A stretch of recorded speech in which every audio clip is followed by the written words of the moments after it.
tous et bienvenue dans ce 13h. Tout de suite, les titres. Davantage de mesures incitatives sont prises par le Togo pour faciliter les affaires et attirer les investissements.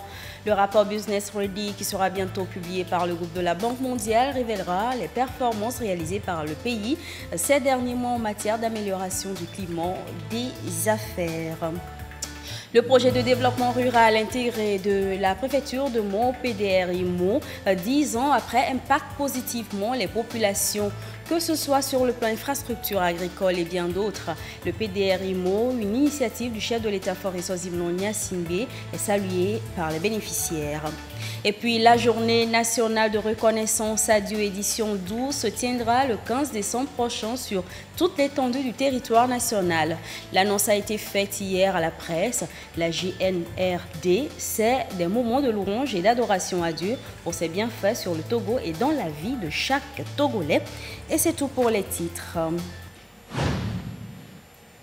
Le nouveau gouvernement a été rendu public depuis le mardi 20 août dernier. C'est une équipe de 35 membres dirigée par Madame le Premier ministre Victoire Toméga-Dogbé, chef du gouvernement. Notons qu'il y a eu 11 départs et 13 entrants. Déjà hier, mercredi, s'est déroulé des passations de services dans plusieurs ministères. Des passations de services qui se poursuivent aujourd'hui dans d'autres ministères. Vous aurez des précisions dans nos prochaines éditions.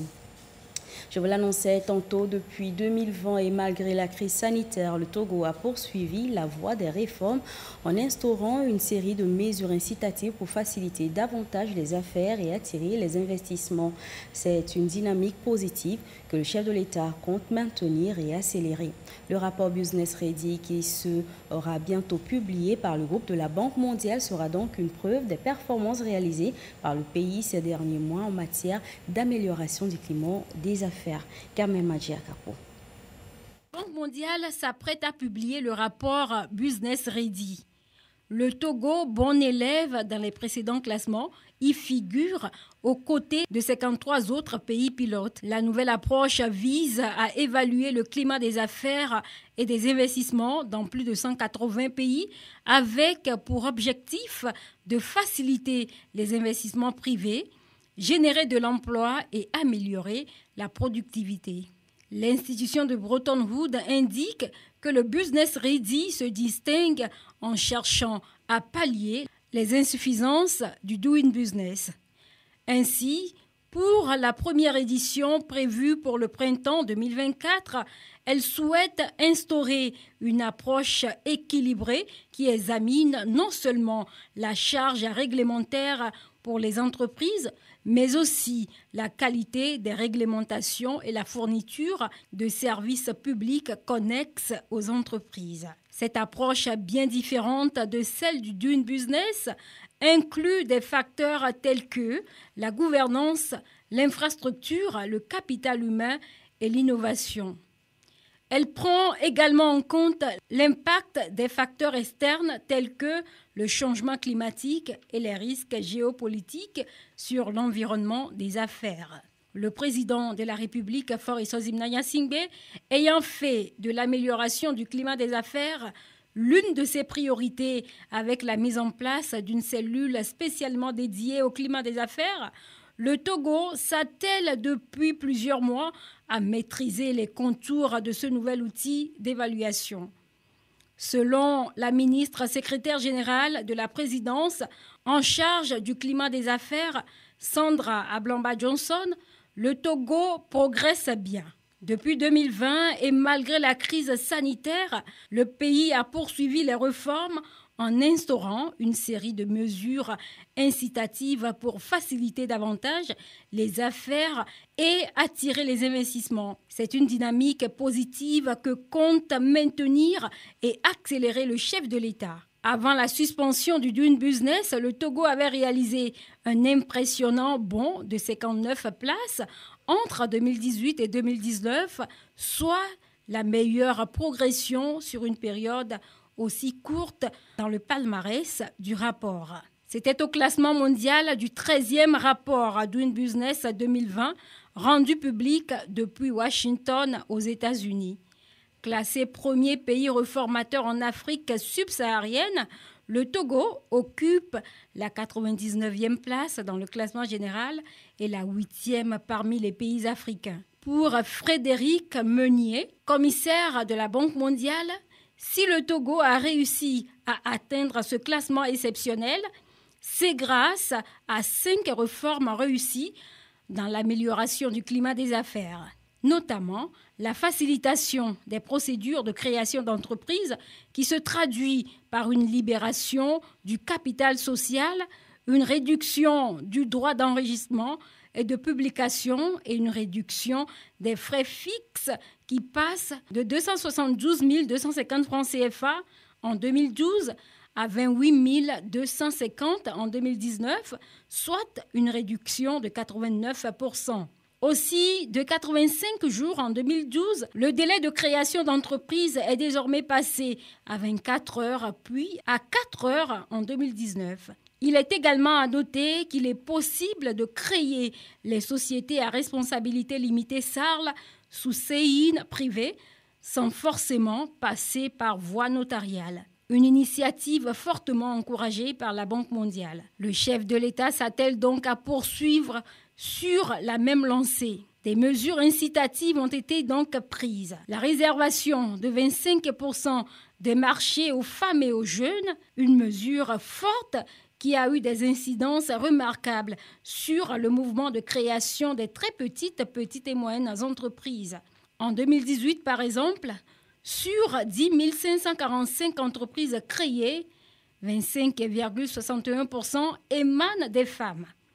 À ces mesures incitatives s'ajoute la dématérialisation des procédures avec la possibilité de soumettre les dossiers de création d'entreprises en ligne et de régler les frais y afférents via Mobile Money, T-Money, Flouze ou carte Visa à travers des institutions bancaires et financières nationales et internationales. Sous l'égide du président de la République, Faure Eswazimna-Gnassingbé, les efforts se poursuivent à tous les niveaux pour permettre au pays de maintenir le cap.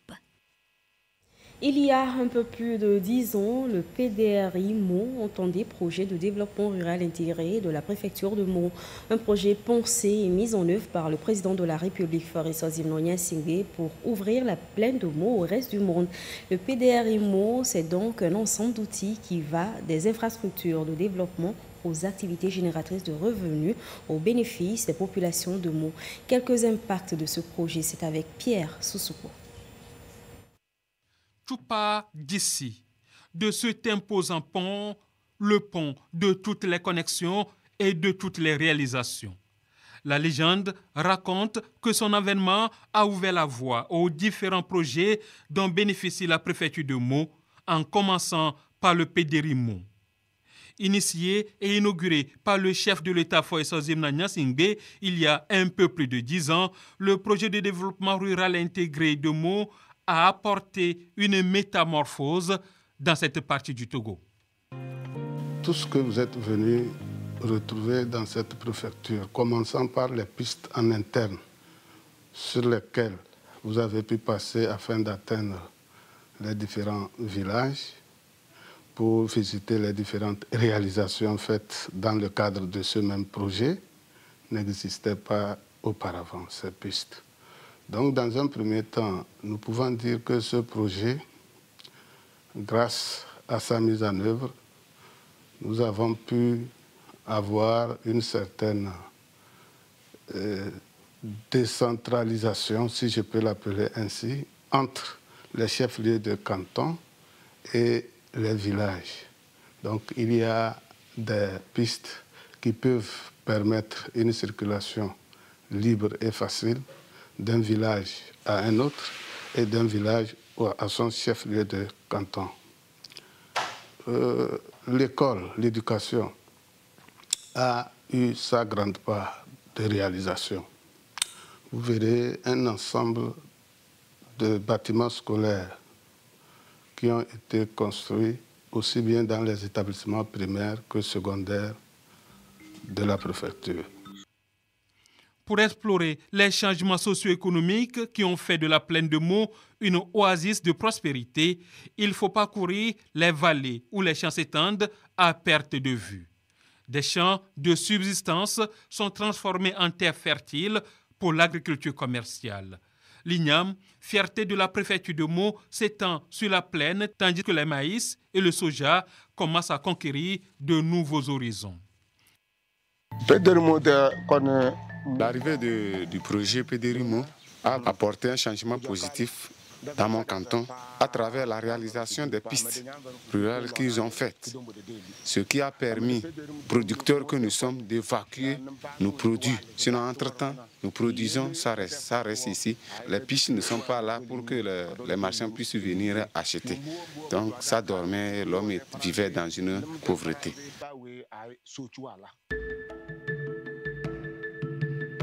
L'une des pièces maîtresses du projet de développement rural intégré de la plaine de Meaux, c'est bien les ZAP, ou zones d'aménagement agricole planifiées.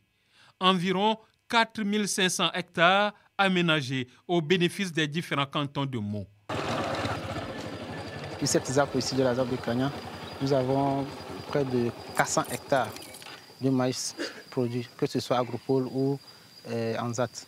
Lorsqu'on compare aussi le soja, les années aussi passées, 2019, 2020, tout ça, ce n'était pas vraiment d'enjeu. Mais à partir des années 2022, nous avons vu que le soja a pris vraiment de l'ampleur au pays. Et ça a même poussé les producteurs à faire de grandes superficies. Également, lorsqu'on prend cette ZAP, l'année passée, c'était la ZAP de référence. Toujours la ZAP de Kanya, c'était la ZAP de référence de la production de soja, où on était à 700 hectares de production sur cette ZAP. Ça a permis à certains producteurs de faire des chiffres d'affaires, d'autres qui, après les ventes, ont eu à s'acheter pour une première fois des motos. Sur cette ZAP de Léguédé, le maire de la commune Meaux 2 a rendez-vous avec les producteurs, comme il en a l'habitude, pour s'enquérir de l'état de santé des champs. L'État va continuer par venir en aide, parce que l'agriculture occupe une place très importante dans l'économie du pays. Donc, concernant la difficulté liée à l'accès à l'eau, je peux vous rassurer que des études ont été menées sur nos ZAP. Vous voyez, pour pouvoir réaliser des ouvrages pouvant permettre aux paysans et aux producteurs de produire sur toute la saison. À notre niveau, on ne va faire que continuer les plaidoyer auprès donc des plus hautes autorités pour que ce projet-là se concrétise le plus rapidement possible pour vous permettre en toute saison d'être occupé et de produire ce que vous voulez produire. Donc ça viendra à coup sûr. Au bureau de la commune Meaux 1, on note avec satisfaction les changements opérés. Le PDRIMO est venu arranger les choses pour permettre à notre préfecture d'avoir 2 communes. Parce que sans le PDRIMO, je ne pense pas qu'on pouvait avoir 2 communes, puisqu'il n'y avait rien. Peut-être que ça devrait se concentrer au chef-lieu, qui avait quelques infrastructures, mais grâce au PDRIMO, nous avons eu des chefs-lieux, des 5 chefs-lieux de cantons qui se sont développés rapidement. Un développement rapide voulu par le président de la République, en 10 ans, des mutations majeures enregistrées dans plusieurs secteurs. Dans la mise en œuvre du projet renforcement de la résilience et de l'engagement des communautés pour prévenir et combattre l'extrémisme violent au Bénin, en Côte d'Ivoire, au Ghana, au Burkina Faso et au Togo, un groupe de travail technique a été mis en place pour accompagner ce projet du PNUD. En vue de son efficacité sur le terrain, ce groupe se tient des réunions périodiques. L'une d'entre elles s'est déroulée à Kara, Nestor Mouzou.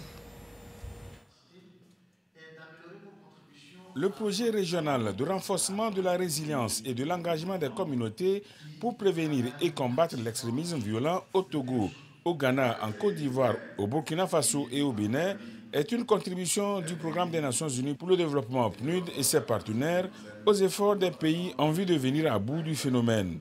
Ceci en prévenant et en traitant les facteurs immédiats et localisés de radicalisme conduisant à l'extrémisme violent dans les zones d'intervention.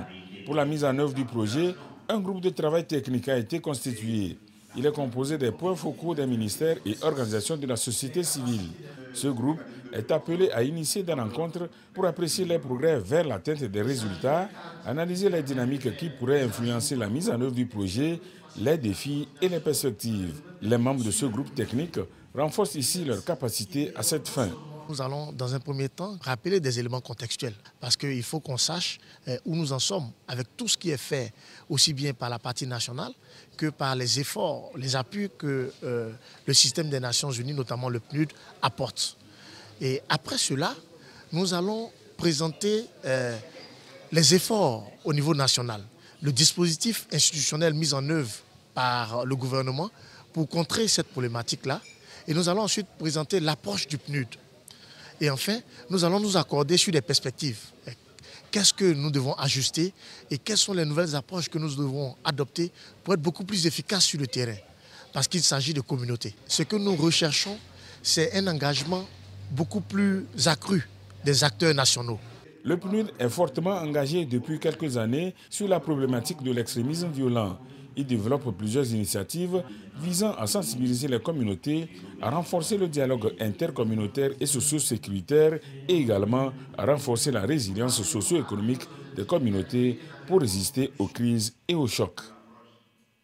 Et pendant ce temps, le conseil municipal de la commune de Doufelgou 3 s'entretient avec les acteurs de développement, les garants des us et coutumes et les leaders religieux sur la lutte contre l'extrémisme violent, la nuisance sonore et la sécheresse qui sévit actuellement dans la commune. Nestor Mouzou. Plusieurs points ont fait objet de discussion à cette rencontre tenue par le conseil municipal de la commune de Doufelgou 3. Le premier sujet abordé est la lutte contre l'extrémisme violent. Il s'est agi de mettre des garde-fous pour éviter que ce phénomène de l'extrémisme violent prenne de l'ampleur dans le milieu. Prévenir vaut mieux de guérir. Il faudrait qu'on puisse édifier notre population pour que chacun puisse rentrer en jeu pour éviter ce fléau. Les nuisances sonores générées par les lieux de culte ont été un autre point d'échange. Le conseil municipal de Doufelgou 3 fait ainsi la restitution des recommandations issues d'une rencontre organisée par le ministère de l'administration territoriale, de la décentralisation et du développement des territoires. Au lieu que les gens se couchent pour être à l'aise et le lendemain reprendre le service, on joue tambour dans une église et on augmente le volume. Ça fait que les gens n'arrivent pas à dormir. Donc nous demandons à nos religieux d'éviter ces comportements. La sécheresse qui frappe la partie septentrionale du pays en ce mois d'août a été aussi abordée au cours des discussions. Doufelgou 3, qui est une zone de forte production agricole, se retrouve dans une situation difficile. Le conseil municipal de Doufelgou 3 exhorte les chefs et prêtres traditionnels et les autres confessions religieuses à invoquer les mains des ancêtres et Dieu afin que la situation se normalise. Si vous voyez nos maïs, ça part. Et donc je suis sûr qu'au niveau de la chefferie traditionnelle des religieux, chacun va rentrer en jeu afin que Dieu et les mains de nos ancêtres nous bénissent par la pluie. D'autres sujets débattus sont en lien avec le développement. Doufelgou 3 a adopté son PDC, plan de développement communal, en juin 2023. Son conseil municipal lance un appel aux bonnes volontés à l'aider pour lui permettre de mettre en œuvre ce plan. La FAO soutient le Togo dans la riposte aux urgences sanitaires, surtout celles liées aux épidémies animales. Des agents vétérinaires se sont formés justement dans ce sens à Atakpamé. Une formation pour leur apprendre comment détecter de façon précoce la pandémie, les actions à mener pour lutter efficacement contre le mal. Le récit de Silver Abdou. La détection, la surveillance et l'alerte précoce aux épidémies nécessitent l'acquisition de certains outils pour mieux se préparer et répondre promptement à une urgence sanitaire. C'est à cet exercice que se prêtent ces agents de santé animale, un exercice pour les outiller, renforcer leurs acquis afin de bien les préparer pour une éventuelle pandémie en cas de détection. C'est donc une manière de les amener à bien agir pour mieux faire face au fléau. S'il y a une épidémie quelque part, l'agent doit savoir qu'est-ce qu'il faut faire. Si une maladie apparaît, plus on la détecte tôt, plus elle est facile à cerner. Ils seront formés à la détection, comment détecter rapidement et comment riposter s'il y a quelque chose. Ils vont avoir des outils pour faire des rapports. C'est-à-dire que s'il y a une urgence, il y a un cheminement pour faire remonter l'information jusqu'à chose pour qu'une décision rapide soit prise, afin que le mal soit bien cerné. Le but poursuivi, renforcer la résilience du système de santé. Le Togo est assisté dans cette lutte par la FAO, Organisation des Nations Unies pour l'alimentation et l'agriculture. Une formation pour permettre aux agents de bien accomplir leur mission et relever le défi sur le terrain. Les chefs de poste vétérinaires qui sont au niveau des préfectures vont apprendre à mieux surveiller les maladies animales et à mieux faire le rapportage vers leurs supérieurs hiérarchiques et à maîtriser l'inspection des denrées alimentaires d'origine animale. La FAO veut, à travers ce projet-là, doter les techniciens, les agents vétérinaires des compétences nécessaires qu'il faut pour mieux surveiller ces maladies animales. Il s'agira de préparer les agents pour riposter efficacement aux éventuelles épidémies. La formation s'inscrit dans le contexte du projet d'appui au renforcement de la préparation et de réponse aux urgences sanitaires Prépus Togo. Un projet pour améliorer la compétence des agents vétérinaires, les aider à être beaucoup plus efficaces afin de bien intervenir lorsqu'un cas se présente. L'actualité hors de chez nous, on compte déjà 70 000 morts et 250 000 sinistrés liés aux précipitations au Tchad. Des averses qui devraient se poursuivre jusqu'au début du mois de septembre. À N'Djamena, la capitale, les rues sont inondées, des maisons parties en ruine, comme vous le voyez. En République démocratique du Congo, le conflit entre le M23 et l'armée a fait des impacts sur le parc national des Virunga. Pour survivre, beaucoup plus de Congolais coupent des arbres pour en faire du charbon, du bois, détruisant ainsi le parc national. Les environnementalistes s'inquiètent. Suivez.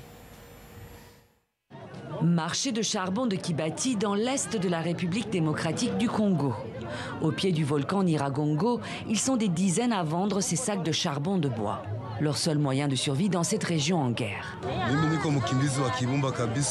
Je suis un déplacé de Kibumba. J'ai fui le conflit pour venir à Kanyaruchinya où je vis dans un camp. Je viens ici parce qu'on meurt de faim dans le camp. Alors on a décidé de produire du charbon pour nourrir nos enfants. Dans ces sacs, de gros troncs d'arbres brûlés que Jacques et d'autres déplacés récupèrent ici, dans les collines environnantes, dans le parc national des Virunga. Il suffit de marcher quelques minutes dans cette zone pour constater toute l'étendue du désastre. De ces arbres centenaires, il ne reste plus que des souches. Il y a 2 ans, cette zone était encore une forêt. Aujourd'hui, elle est entièrement déboisée.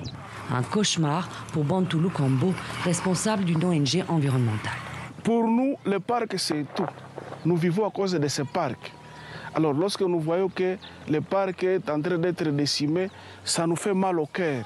Et aujourd'hui, nous estimons à plus ou moins 20 km, plus ou moins dans le secteur sud seulement. Ça, c'est la partie qui est occupée par les Ouazalendo et les FARDC. Mais de l'autre côté aussi, c'est grave, puisque le parc est attaqué partout. Depuis fin 2021, la région du Nord Kivu est en proie à des combats qui opposent le M23 soutenu par le Rwanda à l'armée congolaise aidée par les groupes armés Ouazalendo, en Swahili les Patriotes. Un conflit violent avec un impact environnemental majeur, désormais visible même vu du ciel. Ces images satellites datent d'il y a 2 ans. On y voit les zones boisées du sud-est du parc national des Virunga qui disparaissent peu à peu. Ici en juillet 2023, puis en juin 2024. Jusqu'au cratère du volcan, la terre est dénudée. Les uns coupent du bois pour cuisiner, les autres pour le transformer en charbon ou le vendre sous forme de planches. Un business juteux pour les diverses parties du conflit. Les déplacés ne sont qu'un petit maillon de la chaîne. Celles-ci proviennent en partie des forêts protégées du parc national des Virunga. C'est la guerre qui pousse les gens à détruire l'environnement. En tant que personne déplacée, je ne peux pas retourner vivre à Kibumba, à Rumangabo ou ailleurs, parce que le M23 est toujours là-bas. Puisque la guerre est la cause de cette destruction de l'environnement, si le conflit s'arrête, alors ils arrêteront de couper les arbres. Selon un rapport publié par l'ONU en juillet, la déforestation dans la région atteint des niveaux sans précédent depuis 2021. Avec pour conséquence la destruction de vastes étendues de forêts vierges dans les zones protégées des Virunga. Retour chez nous, je vous l'annonçais en titre, le corps du Christ s'apprête pour la 12e édition de la Journée nationale de reconnaissance à Dieu, JNRD. Le comité national d'organisation de la JNRD était devant la presse hier mercredi.